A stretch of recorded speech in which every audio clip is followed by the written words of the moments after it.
Ya Abdullah, bila engkau dengar nanti di akhir zaman Baitul Maqdis telah kembali dibebaskan, maka di sana akan dikumandangkan berdirinya khilafah Islamiyah. Hai Abdullah, kata Rasul. Hai Abdullah ibnu ibnu Hawalah. Bila engkau sudah mendengar khilafah Islamiyah dikumandangkan di Baitul Maqdis, maka segeralah engkau menuju ke sana. Hijrahlah engkau ke situ. Itulah negeri yang paling aman saat itu. Aman orang-orang beriman di dalamnya, aman nyawa mereka, aman harta mereka, aman kehidupan mereka, aman kehormatan mereka, aman kesehatan mereka, dijamin, kata Rasulullah. Ini adanya Sahih Muslim ya. Itulah negeri teraman pada saat itu. Ya, Ustaz, itu khilafah itu yang paling ditakuti sekarang, Ustaz, ngomong-ngomong khilafah, Ustaz. Mau ditakuti atau nggak ditakuti, Ustaz? Dia kayak matahari yang udah mau terbit. Dia tetap datang. Dia tetap terbit. Jadi Ustaz yang kita cintai, Masya Allah. Ini mirip banget ya. Ini dia mirip banget. Kalau Fajar Kadhib sudah terbit dah. Fajar Kadhib sudah terbit. Yaitu ada euforia kayaknya kebangkitan Islam di mana-mana beberapa tahun yang lalu ya. Itu Fajar Kadhib itu. Nah, dari Fajar Kadhib menuju Fajar Shadiq, itu azan subuh yang sebenarnya, kan ada rentang waktu yang singkat itu. Ya. Jadi ini tak lama insya Allah. Coba kita perhatikan sama-sama bagaimana ketika Mursi dulu memenangkan pertarungan politiknya di Mesir. Lalu euforia kita Islam, Mursi bertekad untuk apalah macam-macam gitu kan. Kemudian kita dengar juga bagaimana Raja Salman tiba-tiba dilantik menjadi penguasa di Arab Saudi 2014. Kemudian kita dengar juga bagaimana ya di Indonesia sendiri 2016 euforia seolah Islam itu sedang bangkit di mana-mana. Tapi itu adalah kebangkitan kalau ibarat istilahnya itu Fajar Kadhib ya. Fajar yang masih bohong, belum fajar sebenarnya. Nah, antara fajar yang masih bohong ini menuju fajar yang sebenarnya ada rentang waktu terakhir ini untuk menentukan orang beriman. Ini masa ujiannya berat. Orang-orang munafik makin sejadi-jadinya dia tenggelam dalam selimut. Tapi orang-orang beriman dia akan memilih untuk bangkit walaupun berat, mata berat, ya kondisi berat. Ada rentang waktu, itulah waktu yang paling dekat hamba Allah dengan Allah Subhanahu wa taala. Dia pilih untuk bangkit. Dia pilih untuk tetap berjuang, berdakwah, istiqomah walaupun berat, ya. Dia pilih dan akhirnya dia masuk Fajar Shadiq. Fajar Shadiqnya itu apa? Fajar Shadiq itu dalam istilah bahasa saya, kalau saya analogikan adalah munculnya pemimpin umat yang akan memimpin sholat subuh berjamaah. Masya Allah. Umat bersatu. Ya. Siapa sholat subuh berjamaah itu? Pemimpin umatnya siapa? Imam Al-Mahdi. Ya. Imam Al-Mahdi nanti dia akan hadir memimpin semua umat yang sudah hampir putus asa. Kapan kita ini akan kembali bersatu? Kapan kita ini akan kembali jaya, kuat dan menang? Dan kita butuh pemimpin, figur yang mendunia, yang figur itu bisa diterima oleh seluruh kalangan dan khalayak orang-orang beriman Ahlus Sunnah wal Jamaah. Maka muncullah beliau. Beliau jadi imam salat subuh kita. Ya, pasukan yang akan mendampingi dan menjadi pasukan inti Imam Mahdi adalah pasukan yang tak terkalahkan dari negeri Khurasan. Iya. Nyambung Zat cerita. Dia. Nyambung banget ya, nyambung banget. Mereka kata Rasulullah bercirikan fisiknya begini, pakaian mereka begini, sorban mereka hitam-hitam kata Rasulullah. Mereka memiliki hati sekuat dan sebesar gunung, ya, dan mereka sangat bertakwa kepada Allah Subhanahu wa taala. Mereka senantiasa berakhlak dengan akhlaknya para sahabat dan mereka senantiasa bertempur dan berperang dan mereka tidak pernah dikalahkan dan selalu mengalahkan. Siapa ini? Ya jelas, secara cepat aja kita katakan sekarang ini jelas adalah Emirat Islamiyah Taliban yang tadi dinubuatkan dalam hadis juga ya. Tumatakunu imaratin warahmah. Nah, mereka lah pasukan-pasukan yang selama ini berperang dan tidak pernah bisa dikalahkan. Awal-awalnya Inggris mencoba mengobrak-abrik 3 tahun Inggris. Kemudian dilanjutkan dengan beberapa negara Eropa kalah seluruhnya. Lalu Uni Soviet kalah. Kemudian Amerika dan NATO kalah. Mereka senantiasa berperang dan mereka selalu mengalahkan dan tidak terkalahkan.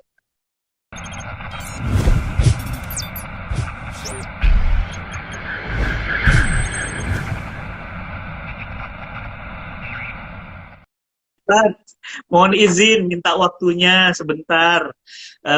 Mudah-mudahan ilmu yang disampaikan berkenan. Ini langsung rame yang nonton. Ada YouTube-nya juga 3. Dan kita hari ini ingin ngobrol Ustaz tentang hijrah dan akhir zaman. Jadi sekarang ini kan Masya Allah kita sedang berada di penghujung dari zaman ini. Beraneka ragam kezoliman, beraneka ragam kejahatan, kemaksiatan. Tapi satu sisi kita harus hijrah. Nah ini kita mohon bimbingan dari ahlinya. Kalau saya katanya masih akhir bulan Ustaz, bukan akhir zaman. Iya. Nah teman-teman semuanya, Insya Allah Ustaz Abdul Samad, Uzma Ustadz akhir zaman, kalau saya Ustadz awal zaman katanya. Oh, Ustadz awal zaman. Teman-teman siapin pulpen, siapin kertasnya ya, teman-teman semuanya siap ya. Kita akan belajar dan mohon izin teman-teman semuanya, mohon kolom komennya saya off dulu karena saya dan kita semuanya ingin sore ini fokus belajar, fokus mendengarkan, fokus menyimak nasihat dari guru kita. Dan setiap kali guru kita menyampaikan selalu ada kata-kata hikmah yang sangat bermanfaat untuk keimanan dan tauhid kita ya. Tolong teman-teman semuanya, mohon izin ya, saya akan off-kan dulu komentarnya ya. Alhamdulillah. Ustaz, tafadhol Ustaz, kami udah nggak sabar. Baik. Jazakumullahu khairan katsira wa akramakallahu fid dunya wal akhirah. Amin. Bismillahirrahmanirrahim. Assalamualaikum warahmatullahi wabarakatuh. Waalaikumsalam warahmatullahi wabarakatuh. Alhamdulillah wassalatu wassalam ala habibillah sayyidina Muhammad Rasulillah sallallahu alaihi wasallam. Allahumma la sahla illa ma ja'altahu sahla wa anta taj'alul hazana idza syi'ta sahla. Rabbana shrah lana sudurana wa yassir lana umurana wahlul 'uqdatam min lisanina yafqahu qawlana. Allahumma arinal haqqa haqqan warzuqna ittiba'ah wa arinal batila batilan warzuqna ijtinabah. Ya Allah, perlihatkanlah kepada kami kebenaran itu, bahwa itu adalah benar bagi kami, dan berilah kami kekuatan untuk mampu menegakkannya, mampu mengamalkannya, mampu memperjuangkannya. Dan perlihatkanlah kepada kami yang batil itu adalah batil, berilah kami kekuatan, kemampuan ya Allah untuk menjauhi dan menghancurkannya. Amin ya Rabbana amin. Allahumma ya muqallibal qulub, tsabbit qulubana ala dinika, tsabbit qulubana ala ta'atika, tsabbit qulubana ala al-imani bika, tsabbit qulubana ala da'wati fi sabilika. Ya Allah, Engkaulah yang membolak-balikkan hati. Ya Allah, kami memohon meminta kehadirat-Mu. Kokohkanlah hati kami agar senantiasa setia di atas agamamu. Kokohkanlah hati kami agar senantiasa setia di atas iman.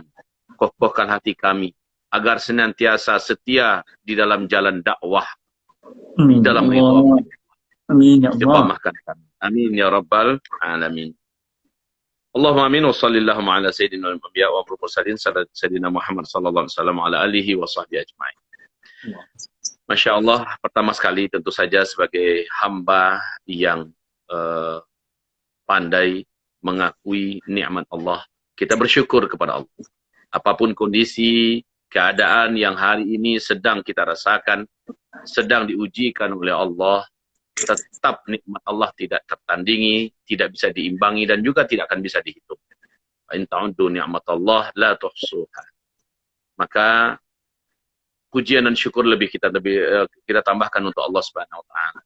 Kemudian setelah itu salawat dan juga salam kita untuk habibina sayyidina sayyidul anbiya wal mursalin khataman nabiyyin Muhammadin sallallahu alaihi wasallam. Allahumma salli ala sayyidina Muhammad wa ala ali sayyidina Muhammad kama sallaita ala sayyidina Ibrahim wa ala ali sayyidina Ibrahim. Innaka Hamidum Majid. Masya Allah, hari ini rasa dapat nikmat yang sangat istimewa ya. Dapat undangan dari saudaraku, sahabat seperjuangan, Ustaz Fatih Karim, akramakallah, wa ahlaka wa srataka fid dunya wal akhirah. Amin. Amin. Dan kita bisa menjalin tali silaturahim, walaupun melalui media sosial ini, melalui internet ini, kita tetap mengatakan apa yang dikatakan oleh Mu'adz bin Jabal. Ijlis bina nu'min sa'ah. Ayo kita duduk sebentar, bareng-bareng. kita tambah iman kita. Kita cas lagi iman kita. Walau hanya 1 jam, ya, kita akan tambah iman kita. Kita bincang-bincang tentang iman, insya Allah. Tema yang diangkat adalah tentang masalah hijrah. Dan sekarang masih segar suasana Muharram, ya. Sekarang tanggal berapa ini? Tanggal 12. 12 ya? Muharram. Tanggal 12 Muharram. Ya. Di tanggal 12 Muharram 1443 ini kita dapat kejutan. Kejutannya yaitu berita di tanggal 15 Agustus. Yakni 2 hari sebelum kita merayakan ulang tahun kemerdekaan Republik Indonesia yang berada di negeri Khurasan sana, ya. Kejutannya adalah kita dapat kabar bahwa Emirat Islamiyah Taliban yang sekarang disebut dengan Emirat Islamiyah Afghanistan kembali mengambil tampuk kekuasaan secara damai dan menyebarkan pengumuman damai, memberikan amnesti seluas-luasnya, serta bertekad berjanji membuka diri untuk berkonsolidasi dan berkoordinasi dan membangun relasi ke seluruh negara-negara seluruh dunia, dan bertekad bahwa memang pemerintahan adalah pemerintahan Islam kafah yang menjalankan syariat Islam secara kafah dan total dan memberikan semua hak wanita, laki-laki, bahkan para pegawai PNS yang selama ini sedang bekerja, lanjutkan kerja, ya. Kedutaan tak perlu tutup, lanjut, kami yang menjamin keamanan, kami adalah pelayan kalian. Dan itu di awal tahun 1443 Hijriah, Masya Allah. Iya. Sebenarnya ini adalah oase, ya, oase bagi dunia Islam di tengah-tengah kegersangan dan keputusasaan. Kita dikejutkan dengan sebuah ledakan yang sangat Masya Allah, yang membuat terkesima orang-orang yang selama ini sedang mencari jati diri, kemana nih kiblat kita, yang membuat terkejut, tercengang para pengamat politik serta pengamat militer dunia yang katanya negara terkuat di dunia tak terkalahkan dengan super powernya dalam segala hal, ternyata 20 tahun babak belur, ya, babak belur di negeri Khurasan sana, yaitu Afghanistan. Dan Afghanistan hanya bermodalkan beberapa pucuk senjata tua yang bermodalkan iman dan tawakal kepada Allah. Mereka mengulang kebenaran firman Allah, "Kam mim fi'atin qalilatin ghalabat fi'atan katsiratan biiznillah." Betapa banyak kelompok yang kecil jumlahnya, sedikit persiapan militernya, tidak dianggap ternyata mampu mengalahkan kelompok yang besar, ya, dengan izin Allah. Dengan izin Allah. Kemudian kita teringat dengan kisah Jalut melawan Talut, ya. Talut adalah salah seorang di antara ahli yang bijaksana, ahli strategi, ahli politik, dan orangnya cendekiawan, muslim yang taat, beriman dan bertakwa, ditunjuk oleh Allah memimpin Bani Israel. Awalnya puluhan ribu yang bergabung dengan beliau, kemudian seluruhnya nggak lulus ujian, sehingga tinggal hanya 300-an orang, ada yang mengatakan 310 orang yang betul-betul bertekad untuk lillahi ta'ala mendampingi beliau untuk memerangi Jalut. Akhir kisah, pasukan yang jumlah mereka hanya 300-an orang, sementara pemimpinnya adalah Talut, mengalahkan puluhan ribu pasukan Jalut yang secara fisik saja mereka kekar-kekar, besar-besar, tinggi-tinggi, kokoh-kokoh, sementara mereka terkenal kalau bertempur selalu mengalahkan. Yang dilawan sekarang siapa? Hanya Talut dengan 300-an orang yang bersamanya. Namun sekali lagi, kemenangan bukan di tangan manusia, kemenangan adalah di tangan Allah Subhanahu wa Ta'ala. Allahu Akbar. Tentu saja hanya Allah yang patut kita syukuri atas kejutan awal tahun 1443 Hijriah ini. Di tengah-tengah sekali lagi kondisi umat hampir-hampir saja putus asa, ya. Umat hampir saja mereka mengeluarkan kalimat yang pernah dilapaskan oleh para nabi dan rasul dulu. Mata Nasrullah. Kapan Allah tolong kami? Allah kasih lihat itu di sana. Allah kasih lihat di sana. Di belahan bumi Khurasan sana, kelompok yang selama ini tidak pernah dibayang-bayangkan akan mampu menjadi pemenang. 2 superpower dunia ditaklukkannya. 2 superpower dunia ditaklukkannya. Pertama adalah Uni Soviet, ya, hanya dalam hitungan sekian tahun selesai. Kemudian Allah izinkan mereka berkibar dari tahun 1996 sampai tahun 2001 ya. Kemudian Amerika dengan siasat bulus dan liciknya menggunakan trik, yaitu dengan menghancurkan gedung WTC mereka, lalu dituduh dunia Islam yang buat, ya, khususnya Al-Qaeda yang katanya bercokol di Afghanistan, dan dengan cara itu ingin dia berantas Emirat Islamiyah Afghanistan yang ketika itu sedang berkibar dan berjaya. Baik, tahun 2001 sejak itu Emirat Islamiyah Afghanistan kembali direbut, lalu didirikan negara boneka oleh Amerika Serikat, NATO dan sebagainya, sambil terus saja Emirat Islamiyah Taliban memberikan perlawanan tanpa henti, siang malam, berganti hari, bertukar minggu, berganti bulan, bertukar tahun, dan kerugian yang tidak terkira-kira ya, 2,3 triliun US dollar kerugian Amerika Serikat. Bukan angka yang gila-gilaan tuh Ustaz ya. 2,3 triliun. Sementara 300.000 pasukan militer Afghanistan yang dilatih secara elit ya, dengan pelatihan yang elit, senjata yang elit oleh Amerika Serikat.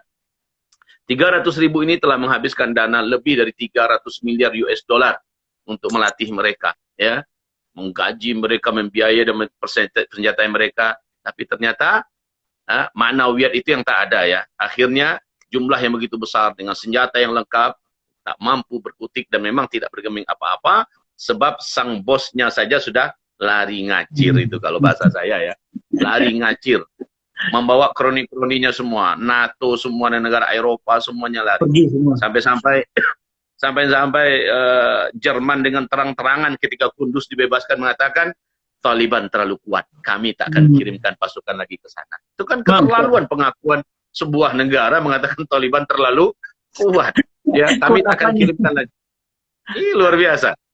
Maka dengan ini sebenarnya saya melihat hal ini Ustadz ya, ini masih insya Allah tak akan lari dari konteks hijrah ya, tak akan lari dari konteks hijrah. Jadi sebenarnya Ustadz ini melepaskan unek-unek juga nih, udah rindu ingin bicara, ya sekarang bisa bicara. Jadi begini, Masya Allah, di dalam hadis riwayat Imam Ahmad, hadis ini menurut syarat Sahih Bukhari lulus ya sebagai hadis yang bisa dinyatakan sahih dan kuat. Apa kata Rasulullah? Awwalu hadzal amri an-nubuwatu wa rahmah. Awal urusan dakwah ini dimulai dengan kenabian, yaitu Nabi Muhammad sendiri yang memimpin. An-nubuwah wa rahmah, dan itu adalah rahmat. Summa takunu khilafah wa rahmah. Kemudian dilanjutkan oleh kekhalifahan, dan itu adalah rahmat. Nah, di hadis yang lain Nabi mengatakan 30 tahun. Ternyata benar. Khalifah Abu Bakar, Khalifah Umar, Khalifah Utsman, Khalifah Ali, dan Khalifah Hasan bin Ali. Pas 30 tahun. Kemudian lanjut Nabi, summa takunu mulukan wa rahmah. Lalu berlanjutlah dengan dakwah ini berlanjut di bawah payung pemerintahan Islam dengan sistem kerajaan. Ya, sang pemimpinnya tetap disebut khalifah, tetapi sistem yang mereka jalankan sudah sistem kerajaan. Dan ini yang paling lama, 3 dinasti ya, dinasti Bani Amawiyah, dinasti Bani Abbasiyah, dinasti Bani Utsmaniyah atau Ottoman gitu. Ini berakhir pada tanggal 3 Maret tahun 1924 dengan runtuhnya Khilafah Islamiyah Ottoman di Turki oleh Mustafa Kemal Pasha. Setelah itu berakhir, Nabi melanjutkan summa takunu imaratin wa rahmah. Ini yang menakjubkan. Sangat menakjubkan hadis Nabi. Summa takunu imaratin wa rahmah. Kemudian dakwah ini ya, Islam ini dan kepemimpinan ini yang menjalankan syariat Islam ini akan dilanjutkan nanti di masa runtuh, setelah runtuhnya muluk ya, dilanjutkan oleh imarat. Masya Allah, sejak betul dinasti Ottoman tumbang, sejak itu berbagai negara yang mayoritas penduduknya Muslim berusaha kembali menegakkan pemerintahan Islam dalam skala kecil ya, dalam skala regional mereka. Kalau di Indonesia namanya DITI dengan segala kekurangan-kekurangan yang ada lah, akhirnya berhasil ditumpas. Kemudian untuk di Mali didirikan Emirat Islamiyah Mali. Kemudian di Yaman Emirat Islamiyah Yaman. Kemudian Chechen atau Chechnya yang disebut dengan Shishan. Ya, ini juga akhirnya berhasil ditumbang. Gimana nggak tumbang, dikeroyok rame-rame. Juga berbagai macam emirat mencoba untuk eksis tampil, tapi berhasil ditumbangkan semua. Satu-satunya emirat yang belum berhasil ditumbangkan, bahkan semakin memperlihatkan eksistensinya adalah Emirat Islamiyah Afghanistan yang diisi oleh kaum santri, disebut dengan Taliban ya, kaum santri. Allahu Akbar. Jadi ini dua negara superpower berusaha untuk membinasakan, memberangus Emirat Islamiyah Afghanistan ini, tapi dua-duanya akhirnya secara hina mundur dalam keadaan mendirikan bendera putih. Warahmah, dan itu adalah rahman. Tuh. Kemudian kata Rasulullah, "Tsumma yatakadamuna 'alaihi takadumal humur." Lalu setelah itu kalian akan menyaksikan manusia pada masa itu berebutan, memperebutkan kekuasaan seperti kuda-kuda jantan yang kelaparan memperebutkan makanan. Yatakadamuna 'alaihi takadumal humur. Lalu kata Rasulullah SAW, jalan menuju perjuangan saat itu adalah jalan jihad. Wa inna afdala jihadikum ar-ribat. Dan jihad itu banyak. Ada jihad pendidikan, ada jihad ekonomi, ada jihad media, ada jihad politik, ada jihad kesehatan, ada macam-macam jalur jihad saat itu. Tapi kata Rasulullah, wa inna afdala jihadikum ar-ribat. Tetapi jihad yang paling utama dari seluruh jihad-jihad yang ada tadi, dan ini akan mengantarkan kepada kemenangan di akhir zaman, yaitu jihad yang ada ribatnya. Jihad yang ada ribatnya. Ribat itu apa? Ribat itu secara bahasa kosakata dalam fikih ya, dalam kitab fikih, yaitu di mana para mujahidin melakukan ronda, menjaga di perbatasan antara ini negeri kafir, ini negeri muslim, ini pasukan kafir, ini pasukan muslim, dan ada yang berjaga-jaga mengawasi gerak-gerik musuh, ya. Nah, orang ini disebut dengan ribat, dan ribat itu hanyalah istilah yang ada di medan tempur, di medan tempur. Maka kata Nabi, dari seluruh jihad-jihad yang ada itu, jihad yang paling afdal saat itu adalah jihad angkat senjata.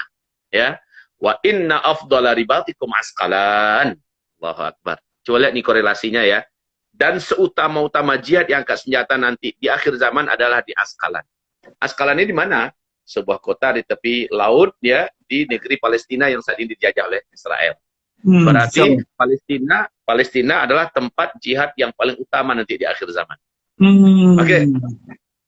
Sekarang apa hubungannya? Apa hubungannya dari mukaddimah kita ini dengan hijrah?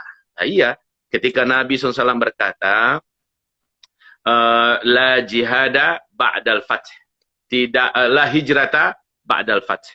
Tidak ada lagi hijrah setelah penaklukan Mekah.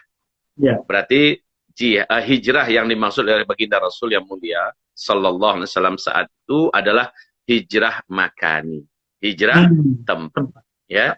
Karena hijrah itu ada dua. Sepakat para ulama kita membagi hijrah ada dua. Pertama, hijrah makani, yang kedua hijrah maknawi, ya. Apa itu hijrah makani? Hijrah tempat.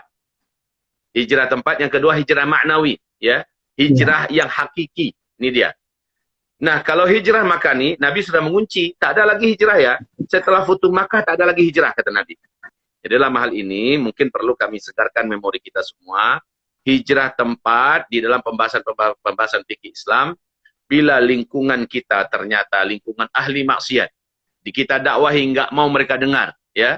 Kemudian kita coba memberikan keteladanan, tidak mereka tiru. Justru makin hari makin lama, kita kira-kira yang akan ke bawah. Anak-anak dan keluarga kita bisa-bisa akan terwarnai. Sementara negeri itu bisa jadi akan ditimpakan azab dan bencana oleh Allah. Dan ini berbahaya. Nah, oleh karena itu, saatnya kita mengambil posisi untuk siap-siap hijrah, meninggalkan tempat yang tak baik itu. Jadi hijrah makani skala lokal ya, skala kecil. Memang harus ditinggalkan. Kalau tempat itu sumber maksiat, tempat maksiat, segala macam buruk-buruk dibuat di sana, Allah pasti akan datangkan bencana ke situ. Kalau nggak mau terkena oleh bencana yang sama, ya hijrah tempat. Tapi hijrah dalam artian besar, hijrah dalam artian global, seperti hijrahnya Rasulullah dari Mekah ke Madinah, ya, itu sudah tidak ada lagi sejak Futuh Makkah, kata Nabi. Namun hijrah tempat yang tak baik, dari hijrah dari teman yang tak baik kepada teman yang baik, hijrah dari ini namanya hijrah makani. Selanjutnya hijrah maknawi, hijrah secara maknawi atau hijrah secara hakikat. Hijrah secara syar'i. Apa itu? Yaitu al-muhajiru man hajara manahallahu. Itu kata Rasulullah SAW. Hijrah, orang yang disebut dengan orang hijrah adalah orang-orang yang meninggalkan semua yang dilarang oleh Allah, dia menuju kepada apa yang diperintahkan oleh Allah dan Rasul. Jadi apapun yang dilarang oleh Allah dan Rasulnya, dia tinggalkan. Kemudian dia menuju kepada apapun yang diperintahkan oleh Allah dan Rasulnya. Apapun yang diridhoi oleh Allah dan Rasulnya. Maka dia lakukan. Itu namanya muhajir. Nah, muhajir yang kedua ini tidak akan pernah terputus. Tidak akan pernah terputus sampai hari kiamat.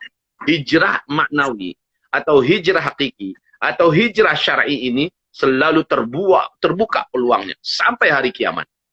Ya, sampai hari kiamat, di mana kita wajib terus berupaya meninggalkan segala yang tidak baik, perangai kita atau dosa-dosa yang pernah kita selama ini menjadi kecanduan, kita suka mengerjakannya, tinggalkan itu, lalu pergilah kepada yang disenangi, dicintai, diridhoi oleh Allah Subhanahu wa taala. Oke, sekarang kita sambungkan, kita hubungkan. Tadi kita atau saya memulai dengan tentang Taliban ya, tentang Taliban, santri, tentang Afghanistan, tentang santri. Taliban itu bahasa Arab, artinya adalah santri. Jadi seperti kata mantan Panglima TNI dulu ya, 2017 beliau akhirnya disuruh turun, ya, Panglima Gatot Nurmantio. Beliau mengatakan, Indonesia ini yang paling bisa diandalkan dan diharapkan ke depan untuk melindungi dan menyelamatkan Indonesia hanyalah barisan para ulama dan santri. Kenapa beliau mengatakan itu? Ya, kenapa beliau mengatakan itu? Karena beliau baca sejarah. Beliau baca sejarah bahwa dalam lipatan sejarah perlawanan di Indonesia ini untuk lepas daripada cengkeraman kolonial Belanda, ya, dan baik itu kolonial dari Barat yang diwakili oleh Belanda atau kolonial dari Timur yang diwakili oleh Jepang, ternyata memberikan perlawanan yang sungguh-sungguh dan tidak pernah putus. Selalu ada api perlawanan itu dari Sabang sampai Merauke adalah para kalangan kiai, kalangan para santri. Dan mereka lah yang paling jujur dan paling setia mengorbankan segala-galanya termasuk nyawa, harta, dan darah untuk bangsa dan negara yang tercinta ini. Maka dari pelajaran itu, dengan mantap beliau mengatakan, yang paling kita andalkan, kita harapkan ke depan adalah para santri. Ya, semoga Allah melindungi para santri-santri, para alim ulama, para dai-dai, para ustadz, ya, menjaga seluruhnya dari segala, awas ya, musuh-musuh Islam sangat tahu bahwa ini penghalang yang paling alot ini, yaitu para ulama dan para kiai ini, para dai, para santri, maka mereka mesti ditebas. Mesti ditebas, ya. Sampai ke akar-akarnya. Kalau karena mereka tahu ibarat di lumpur liar, kalau ingin hanya sekedar nebas di atasnya, dia akan tumbuh kembali. Mereka sadar itu. Maka sampai ke akar-akarnya. Sampai, ya, kalau perlu dicongkel itu tanah, ya, dibalik tanahnya supaya semuanya dibinasakan. Nggak bisa pakai randap aja. Kalau randap hanya rumput atasnya aja yang selesai. Nah, tapi kalau sampai ke akar-akarnya memang harus dibuldozer, ya, digali. Nah, ini makar mereka sekarang ini untuk menumpas dan menghabisi para santri, ya, para ulama, sangat sistematis. Oke, kita kembali pada topik kita. Kalau bicara tentang akhir zaman, Ustadz, selalu pembahasannya panas, ya. Pembahasannya selalu panas, ya, panas selalu, dan berdebar, Ustadz. Berdebar. Ya, pasti arahnya kepada konspirasi apalah gitu, ya. Baiklah, sekarang kita mau fokus kembali kepada hijrah. Nah, kita mau bicara hijrah makani di akhir zaman ini, mungkin nggak? Sangat mungkin. Kapan itu? Hadis riwayat Imam Muslim. Hadis riwayat Imam Muslim. Kata Rasulullah SAW kepada Mu'adz bin Jabal. Ya, Rasulullah bersabda kepada Mu'adz bin Jabal, "Hai Mu'adz, Allah telah memilih bumi ini. Dan Allah lihat bumi yang terbaik nanti untuk kalian adalah bumi Syam. Bumi Syam. Dan Allah berfirman, wahai Syam, dari seluruh bumiku, engkaulah yang aku jadikan sebagai bumi pilihan. Masya Allah. Aku akan masukkan ke dalam negeri ini, negeri yang Allah pilih tersebut, hamba-hamba pilihanku yang terbaik dari seluruh dunia. Dan aku keluarkan darimu, wahai Syam, seluruh makhluk-makhlukku yang buruk dan jelek. Jadi orang-orang yang tak baik, orang-orang yang jelek akan keluar meninggalkan Syam. Sementara orang-orang yang baik malah akan masuk ke negeri Syam." Nah, itu hadis riwayat Imam Muslim, hadisnya hadis qudsi, ya, di mana Rasulullah SAW yang melafazkan dari lafaz redaksi beliau, tetapi semua isinya dari Allah Subhanahu wa taala. Sekarang masih dari hadis Sahih Muslim. Tetapi ini Rasulullah ungkapkan kepada Abdullah ibnul Hawalah. Apa kata Rasulullah kepada Abdullah ibnul Hawalah? Ya Abdullah, bila engkau dengar nanti di akhir zaman, Baitul Maqdis telah kembali dibebaskan, maka di sana akan dikumandangkan berdirinya khilafah Islamiyah. Hai Abdullah, kata Rasul. Hai Abdullah ibnu Hawalah. Bila engkau sudah mendengar khilafah Islamiyah dikumandangkan di Baitul Maqdis, maka segeralah engkau menuju ke sana. Hijrahlah engkau ke situ. Itulah negeri yang paling aman saat itu. Aman orang-orang beriman di dalamnya, aman nyawa mereka, aman harta mereka, aman kehidupan mereka, aman kehormatan mereka, aman kesehatan mereka, dijamin kata Rasulullah. Ini hadisnya Sahih Muslim ya. Itulah negeri teraman pada saat itu. Dan di waktu yang sama kata Rasulullah, Yathrib. Yathrib adalah Madinah Al-Munawwarah ya. Dan waktu yang sama, Umranul Maqdis kharabu Yathrib. Ketika Baitul Maqdis sedang kembali mulai kuat, kembali mulai tenang, aman, makmur, pada waktu yang sama kharabu Yathrib. Yathrib atau kota Madinah saat itu sedang hancur lebur. Sedang ada kegaduhan yang menumpahkan darah, kekacauan yang tidak karu-karuan. Lah, sekelas Madinah saja bisa seperti itu keadaannya, bagaimana Mekah? Padahal kita tahu penduduk Madinah lebih teduh-teduh orangnya ya, lebih ramah-ramah, lebih aman, lebih nyaman, lebih bersaudara ya daripada Mekah. Mekah terkenal garang, agak sedikit keras, kasar gitu ya. Lah, sekelas Madinah saja, iya Ustaz, sekelas Madinah saja lagi seperti itu, maka bagaimana nasib dengan Mekah?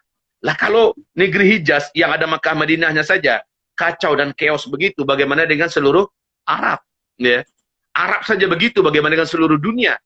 Maka Rasulullah SAW, bila khilafah Islamiyah nanti sudah dikumandangkan di Baitul Maqdis Palestina, tidak ada tempat yang aman di muka bumi kecuali hanyalah di Palestina. Hijrahlah. Masya Allah. Ya, Ustaz, itu khilafah itu yang paling ditakuti sekarang Ustaz, ngomong-ngomong khilafah Ustaz. Mau ditakuti atau nggak ditakuti Ustaz, dia kayak matahari yang udah mau terbit. Dia tetap datang. Dia tetap terbit. Jadi Ustaz yang kita cintai, Masya Allah. Ini mirip banget ya, ini udah mirip banget. Kalau Fajar Kadzib sudah terbit dah. Fajar Kadzib sudah terbit, yaitu ada euforia kayaknya kebangkitan Islam di mana-mana beberapa tahun yang lalu ya. Itu Fajar Kadzib itu. Nah, dari Fajar Kadzib menuju Fajar Shadiq itu azan subuh yang sebenarnya kan ada rentang waktu yang singkat itu. Ya. Jadi ini tak lama insya Allah. Coba kita perhatikan sama-sama bagaimana ketika Mursi dulu memenangkan pertarungan politiknya di Mesir. Lalu euforia kita Islam, Mursi bertekad untuk apalah macam-macam gitu kan. Kemudian kita dengar juga bagaimana Raja Salman tiba-tiba dilantik menjadi penguasa di Arab Saudi 2014. Kemudian kita dengar juga bagaimana ya di Indonesia sendiri 2016 euforia seolah Islam itu sedang bangkit di mana-mana. Tapi itu adalah kebangkitan kalau ibarat istilahnya itu Fajar Kadzib ya. Fajar yang masih bohong, belum fajar sebenarnya. Nah, antara fajar yang masih bohong ini menuju fajar yang sebenarnya ada rentang waktu terakhir ini untuk menentukan orang beriman. Ini masa ujiannya berat. Orang-orang munafik makin sejadi-jadinya dia tenggelam dalam selimut. Tapi orang-orang beriman dia akan memilih untuk bangkit walaupun berat, mata berat, ya kondisi berat. Ada rentang waktu, itulah waktu yang paling dekat hamba Allah dengan Allah Subhanahu wa taala. Dia pilih untuk bangkit. Dia pilih untuk tetap berjuang, berdakwah, istiqomah walaupun berat, ya. Dia pilih dan akhirnya dia masuk Fajar Shadiq. Fajar Shadiqnya itu apa? Fajar Shadiq itu dalam istilah bahasa saya, kalau saya analogikan adalah munculnya pemimpin umat yang akan memimpin sholat subuh berjamaah. Masya Allah. Umat bersatu. Ya. Siapa sholat subuh berjamaah itu? Pemimpin umatnya siapa? Imam Al-Mahdi. Ya. Imam Al-Mahdi nanti dia akan hadir memimpin semua umat yang sudah hampir putus asa. Kapan kita ini akan kembali bersatu? Kapan kita ini akan kembali jaya, kuat dan menang? Dan kita butuh pemimpin, figur yang mendunia, yang figur itu bisa diterima oleh seluruh kalangan dan khalayak orang-orang beriman Ahlus Sunnah wal Jamaah. Maka muncullah beliau. Beliau jadi imam sholat subuh kita. Ya. Beliau akan menjadi imam sholat subuh kita. Merinding, Zat. Setelah itu kemenangan demi kemenangan, kemenangan demi kemenangan, kemenangan demi kemenangan. Nah, jadi sekarang kita bicara tentang akan munculnya seorang pemimpin akhir zaman. Ya, apakah mungkin di masa kita? Apakah mungkin di masa zaman anak-anak kita? Kalau melihat daripada tanda-tandanya, Ustaz, hamba Allah Zulkifli Muhammad Ali ini berbaik sangka lah. Ustazuna, Ustaz Fatih Karim dan sahabat-sahabat kami yang lain, insya Allah sudah sering dengarkan kajian-kajian para ustaz-ustaz kita ya. Kajian akhir zaman khususnya, baik dari Ustaz Ihsan Tanjung, dari Ustaz Rahmat Baikuni, Ustaz Abu Fatih Al-Nani, atau hamba Allah Zulkifli Muhammad Ali. Yakin sekali kita bahwa kemunculan sang pemimpin penutup yang akan memenangkan pertarungan di dunia ini sebentar lagi akan muncul. Allah. Indikasinya sudah hampir lengkap. Tinggal menunggu satu figur yang paling dicintai orang beriman sedunia ini mati dibunuh secara mengerikan. Ini hadisnya sahih. Ya, mati dibunuh secara mengerikan. Lalu menyebabkan marah orang-orang beriman sedunia. Malaikat yang ada di langit juga marah dengan matinya orang itu secara dibunuh. Tapi Allah hibur bahwa terdengarlah Imam Mahdi sudah muncul di depan Ka'bah dan dibaiat, ya. Langsung berita itu menjadikan, kalau bahasa Padang ya, si tawa si dingin. Yaitu sebagai penawar dalam kesedihan, Ustaz. Sebagai hiburan dalam kegalauan dan puncak kebimbangan, ya. Kira-kira siapa figur yang paling berjasa buat Islam, buat dunia Islam, sementara dia paling dibenci oleh orang-orang kafir, orang munafik, dan mereka berusaha membunuhnya dan berhasil membunuhnya. Siapa kira-kira beliau ini? Kita tidak bisa memastikan siapapun orangnya saat ini. Tetapi dia wajib figur itu mendunia. Namanya harum, jasanya buat Islam dan kebangkitan sangat besar. Dan orang-orang beriman saja mencintainya. Orang munafik benci dengan. Orang munafik, apalagi orang kafir ya, sangat tak suka dengan orang itu. Nah, siapa kira-kira? Bolehlah kalau sekedar hanya nyebut-nyebutkan nama, kita sebutkan nama ya. Walaupun kita tidak memastikan satupun ya di antara mereka ini. Allah yang Maha Tahu, bisa jadi bukan di antara nama-nama yang kita sebutkan ini. Tetapi sah-sah kok kita menyebutkan beberapa calon ya, yang memastikan adanya hanyalah Allah Subhanahu wa taala. Pertama, Presiden Persatuan Ulama seluruh dunia, yaitu Profesor Dr. Yusuf Al-Qaradawi yang dilindungi oleh pemerintahan Qatar ya, di Doha sana. Dan Sisi pun sudah berkata, tangkap dia hidup atau mati, bawa kepalanya kemari ya, untuk siapa yang bisa menangkap sekian upah untuk orang yang berhasil membunuhnya. Yang kedua, figur yang juga sifatnya mendunia. Tentang Yusuf Qaradawi tadi, jangan tanyakan keilmuannya, jangan tanyakan kiprahnya dalam dunia dakwah dan pendidikan, dalam dunia keilmuan, Masya Allah sekali. Dan akhir-akhir ini beliau semakin lantang menyuarakan kebenaran. Yang kedua, figur yang juga sepertinya memiliki potensi untuk dibunuh ya, sementara dia sangat dicintai oleh orang beriman. Siapa? Figur ini adalah Zakir Naik ya.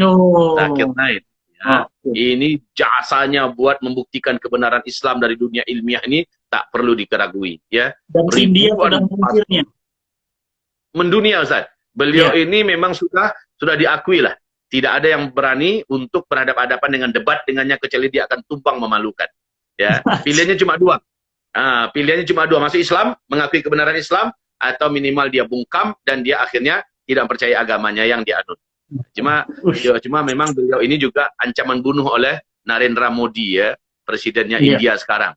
Perdana Menteri India ya. Bunuh, ya, tangkap hidup-hidup atau matikan dia. Nah, ini Zakir Naik. Apakah ini orangnya? Atau yang pertama tadi? Nggak tahu kita, Allahu a'lam. Terus yang ketiga, orang yang punya peluang juga untuk dibunuh. Dan ini kematian orang ini akan menyebabkan luka di hati orang beriman ya. Macam Dr. Yusuf Al-Qaradawi, kematiannya dibunuh. Itulah jadi masalahnya. Atau Zakir Naik. Apa yang ketiga kira-kira? Yang ketiga, Allahu a'lam juga ini, apakah dia adalah Recep Tayyip Erdogan? Apakah ini orangnya? Allahu a'lam. Secara ini sekarang nama Erdogan itu seolah mewakili bagi keizzatul Islam ya, bagi kemuliaan Islam itu seolah Erdogan lah figurnya. Dia seperti menempatkan posisi dirinya itu kayak seorang calon khalifah gitu, di mana pengayomannya kepada Islam, kaum muslimin, dunia Islam, luar biasa. Nampak betul tulusnya dan sebagainya. Apakah ini orangnya? Sementara beliau memang target untuk dibunuh berulang-ulang untuk upaya pembunuhan pada beliau berhasil digagal. Apakah ini orangnya? Jawaban sekali lagi, Allahu a'lam. Yang jelas orang yang beriman di dunia mencintai Erdogan. Hanya orang munafik yang benci dengan Erdogan. Hanya orang kafir yang benci dengan Erdogan. Apakah ini orangnya? Allah. Terus yang keempat, siapakah kira-kira yang keempat ini? Apakah dia adalah Raja Salman? Kenapa demikian? Karena Raja Salman track recordnya masih terkenal bersih. Beda dengan putranya ya, yang haus kekuasaan, yang haus dunia, yang haus darah. Ini Muhammad bin Salman ini beda ini. Beda habis dengan ayahnya, Nabi Nuh dengan Kanaan. Kayak seperti Nabi Nuh dengan Kanaan. Yang ayah menuju ke arah kiblat, sementara ini menuju ke arah barat. Ya. Dan berkali-kali Raja Salman kemarin ini waktu ada bombardir gila-gilaan Yahudi terhadap Palestina, Raja Salman tegas-tegas menolak membuka kerjasama dengan Yahudi Israel, bagi membuka kantor diplomasinya. Nggak boleh. Sementara Muhammad bin Salman pengen banget kebelet malah. Ya, kalau Raja Salman nggak boleh. Kemudian Raja Salman juga melarang, selama kalian masih menyakiti saudara kami di Palestina, maka selama itu apapun yang bisa menyulitkan kalian, kami akan lakukan. Kata Raja Salman kepada Yahudi. Ya, dan itu beberapa bulan yang lalu. Sehingga kita dengar bahwa pesawat maskapai penerbangan komersialnya Israel nggak jadi terbang di atas langitnya Arab Saudi untuk pergi ke Emirat Islam, ke Emirat Uni Emirat Arab. Padahal hanya 3 jam itu kalau dari Tel Aviv ya menuju ke sana hanya 3 jam. Tapi karena nggak boleh bisa memakan waktu sampai 9 jam. Muter. Akhirnya nggak jadi terbang. Itu intinya bentuk daripada penolakan Raja Salman kepada kejahatan yang dibuat oleh Yahudi. Intinya, Raja Salman juga membatalkan mega proyek yang paling hebat sedunia yang dirancang oleh Muhammad bin Salman, yaitu, ya oke. Baiklah, kita lanjut ya, Ustaz. Afwan jiddan kepada seluruh sahabat-sahabat seimanku dimanapun antum berada. Kita tadi terhenti ya. Nanti kalau seandainya terhenti lagi, berarti panas lagi tapnya nih, minta maaf lah. Ya. Insyaallah. Baik, kita lanjut ya. Jadi, figur keempat siapa tadi? Ya. Ada tadi Dogan, ada yang Yusuf. Pertama Yusuf Qaradawi, kemudian Zakir Naik, kemudian Raja Salman, Erdogan, oh ya, terakhir Raja Salman tadi ya. Jadi intinya Raja Salman ini betul-betul sudah diharapkan kematiannya. Oleh siapa? Oleh anak kandungnya sendiri. Ini anak Duroko ini. Ya, sudah berapa kali beliau mencoba menghabisi bapaknya, tetapi pengawal setia Raja Salman masih berhasil melindungi. Baiklah, apakah ini yang dimaksud itu oleh Rasulullah beliau? Allahu a'lam. Kita tidak berani memastikan siapapun. Dan ada figur terakhir. Figur terakhir ini juga mengguncang dunia. Bahkan majalah bergengsi Timur Tengah, Times ya, malah meresmikan figur the Man of the Year 2016 itu Habib Rizik Syihab. Di mana beliau adalah inspirator kebangkitan Islam dan perlawanan Islam di tahun-tahun terakhir ini. Dan nama beliau mengguncang dunia sekarang ini. Nah, apakah beliau? Sementara memang kita tahu beliau diinginkan sekali oleh pihak-pihak musuh-musuh dakwah, musuh Islam untuk dihabisi. Yang mana di antara mereka? Jawabannya Allah a'lam. Ya, Allah a'lam. Yang pasti bukan Zulkifli Muhammad Ali, bukan Ustaz Fatih Karim. Kita ini apalah Ustaz ya. Ya. Jauh-jauh. Kita ini nggak dikenal dunia lah. Kalau mereka levelnya level dunia. Insya Allah. Nah, apakah mereka ini? Ditambah lagi dengan beberapa indikasi yang sangat kuat. Allah a'lam. Pada intinya, nanti Imam Mahdi beliau dibaiat di depan Ka'bah. Dibaiat oleh sekelompok ulama yang berdatangan dari berbagai negara dan mereka tidak pernah janjian. Ya, dan ulama-ulama ini menemukan figur itu ada pada orang yang sedang tawaf. Lalu ditangkap orang ini, dipaksa untuk ngaku, kamu kan Muhammad bin Abdullah. Dia mengatakan bukan saya, cari yang lain, bukan saya. Tapi orang ini tak mampu berdusta, ditelusuri nasabnya sampailah kepada Hasan bin Ali, dipaksa dia untuk mau dibaiat. Dan saat itu dia berkata, berilah saya waktu. Kenapa dia akhirnya meminta berilah saya waktu? Karena dia diancam oleh para ulama. Kamu kan tahu, ini dunia sedang dibungkus oleh kejahatan dan kezaliman. Ya, darah orang yang beriman di mana-mana sudah tidak berharga. Islam betul-betul sedang dihabisi sehabis-habisnya. Ya, yang mampu menghentikan ini semua menurut nubuat Rasulullah adalah engkau. Jika engkau menolak untuk kami baiat dan memimpin kami, semua dosa dan kejahatan yang ada di muka bumi kamu yang tanggung. Ya, akhirnya sang pemuda Al-Mahdi ini meminta kepada para ulama, berilah saya waktu untuk bermunajat kepada Allah. Maka malam hari itu beliau pun menghabiskan malamnya meminta petunjuk dari Allah, mohon istikharah, minta pedoman dari Allah, masih di depan Ka'bah. Sementara pemuda-pemuda beriman dan para ulama ini mengepung kawasan supaya laki-laki ini nggak lari. Sepanjang malam itu beliau tetap bermunajat dengan bercucuran air mata. Lalu fa'aslahahu Allahu fi lailah, kata Rasulullah. Allah langsung mengupgrade Al-Mahdi ini dalam satu malam. Lelaki yang memang hanya soleh, taat, berilmu, tetapi dia tidak berilmu tentang agama ya, tapi dia tidak tahu tentang perang, tidak tahu tentang politik, tidak tahu tentang pendidikan, perekonomian, tidak tahu tentang masalah damai dan kekacauan, bagaimana memadamkan fitnah di muka bumi, beliau nggak tahu. Tetapi dalam satu malam Allah upgrade semuanya, sehingga beliau memiliki kekuatan yang sangat menakjubkan, kekuatan fisik, kecerdasan akal, mengerti langsung seluk-beluk politik, mengerti masalah perang, mengerti bagaimana menaklukkan lawan, mengerti bagaimana cara memimpin dan sebagainya. Dalam satu malam Allah masukkan itu, sehingga pada waktu Tuhannya beliau berkata kepada para alim ulama ini, saya siap. Barulah beliau dibaiat. Jadi ceritanya seperti itu.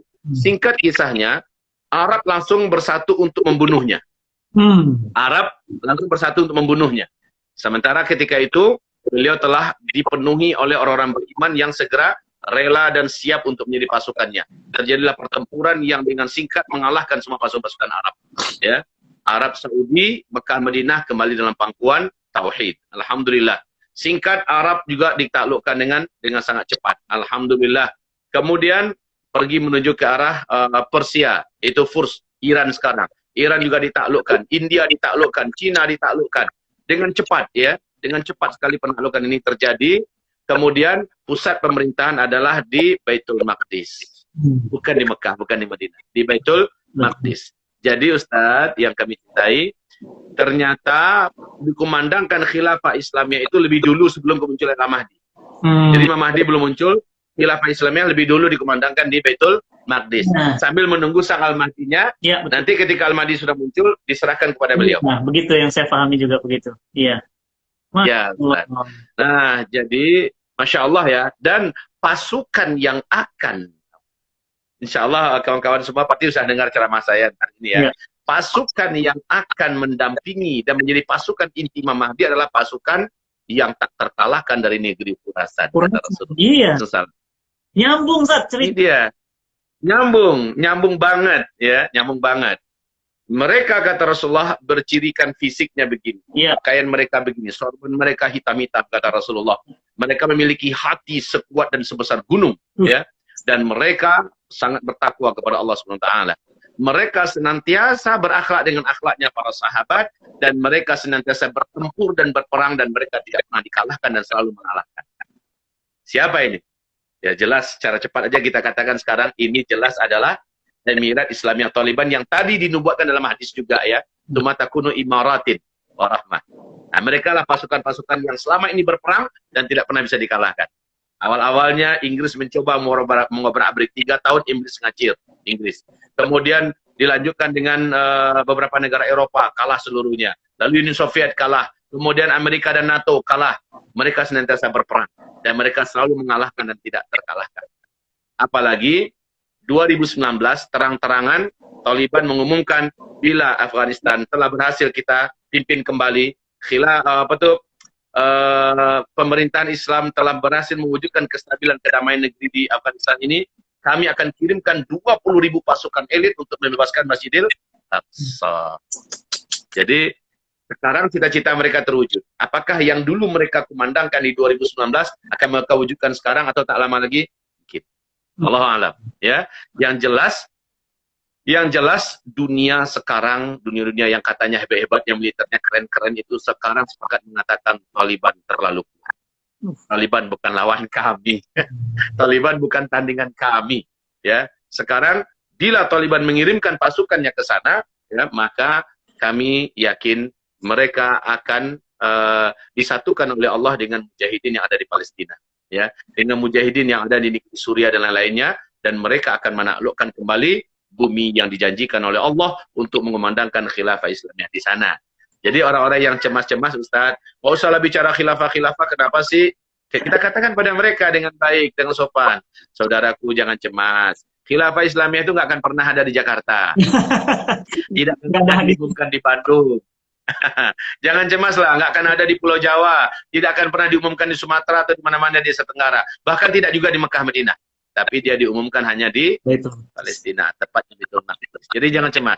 Tapi cahaya dan sinarnya ibarat matahari, membungkus seluruh dunia. Ya, gitu ceritanya. Iya.